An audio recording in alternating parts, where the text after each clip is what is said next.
नमस्कार दर्शकों, जैसा कि आप सभी लोगों को पता है, bar council of Uttar Pradesh का चुनाव बहुत ही जल्द संपन्न होने वाला है। इसी चुनाव को लेकर के तमाम प्रत्याशी अपना नामांकन कर रहे हैं। मैं अभी bar council of Uttar Pradesh के ही प्रांगण में खड़ा हूं। यहां पे एक प्रत्याशी आई हुई हैं और इनके साथ पूरी महिला की टीम है, क्योंकि ये एक महिला प्रत्याशी हैं तो इनके समर्थन में ज़्यादातर महिलाएं ही यहाँ पे मौजूद हैं। हम इनसे जानने का प्रयास करेंगे कि अगर इस बार का ये चुनाव लड़ रही हैं bar council of Uttar Pradesh का, तो इनका मैनिफेस्टो क्या है, किन मुद्दों को लेकर के आप चुनाव लड़ रही हैं। सबसे तो पहले मैडम, मैं आपका नाम जानना चाहूँगा। मेरा नाम अनुराधा सिंह है। मैं लखनऊ हाई कोर्ट उच्च न्यायालय में प्रैक्टिस करती हूँ। मेरा इलेक्शन लड़ने का सिर्फ ये मकसद है कि जो मॉडल बायलॉज के अनुसार दीवानी कचहरी में सिविल कोर्ट में अधिवक्ता जो एक बार इलेक्शन लड़ चुका है वो अगले साल नहीं लड़ सकता है। अच्छा। तो इस तरह से बार काउंसिल में भी होना चाहिए कि जो अधिवक्ता 5वें साल इलेक्शन लड़ चुका वो 5वें साल इलेक्शन ना लड़ सके, दोहरा करके वो इलेक्शन ना लड़ सके।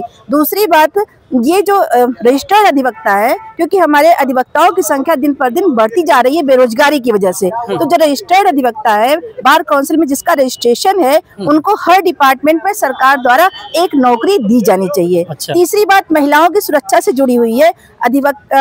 कोर्ट में, चाहे वो सिविल कोर्ट हो, चाहे वो तहसील परिसर हो या वो हाई कोर्ट हो, वहाँ पे महिलाओं की सुरक्षा सबसे बड़ा सवाल है। महिला कोर्ट के अंदर एक महिला आयोग बनना चाहिए। अच्छा। जिसमें महिलाओं की समस्याओं पर ही विचार होना चाहिए। अच्छा।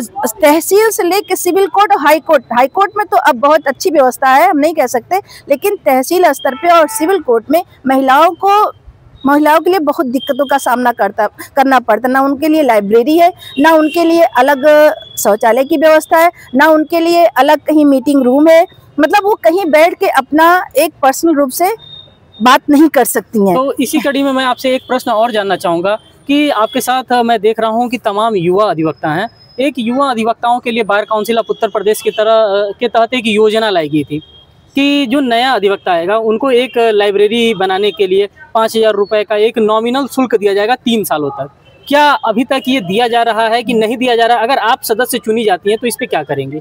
ये ऐसा कुछ अभी योजना लागू नहीं हुई है। अगर हम सदस्य चुने जाते हैं तो सबसे पहले ये योजना लागू होनी चाहिए। और एक चीज और विचार करने वाला है, कुछ अधिवक्ता प्रैक्टिस करने के बाद जब उनकी उम्र निकल जाती है, जब वो शारीरिक रूप से असहाय हो जाते हैं, उनके चलने फिरने की क्षमता खत्म हो जाती है, उनके लिए भी एक योजना लानी चाहिए जिससे उनको पेंशन के रूप में कुछ ना कुछ मिलता रहे। जो न युवा है, जो बुजुर्ग है, उन दो को परेशानी है। बाकी युवा तो जो है वो कमा ले रहे हैं। जी जी। यंग जो पर्सन जिसकी वकालत चल चुकी है वो तो कमा ले रहे हैं, लेकिन जो बुजुर्ग है और जो नए आए हैं, समस्या उनके लिए, तो उनके लिए ऐसी योजना लाई जाए जो बुजुर्गों के लिए भी कल्याणकारी हो और जो हमारे नए साथी आ रहे हैं उनके लिए भी कल्याणकारी हो। जी जी। मैं आपके साथ एक सपोर्ट में एक महिला आई हैं, हम उनसे भी जानकारी प्राप्त करेंगे कि आप किस तरह का सदस्य इस बार देखना चाहती हैं बार काउंसिल में।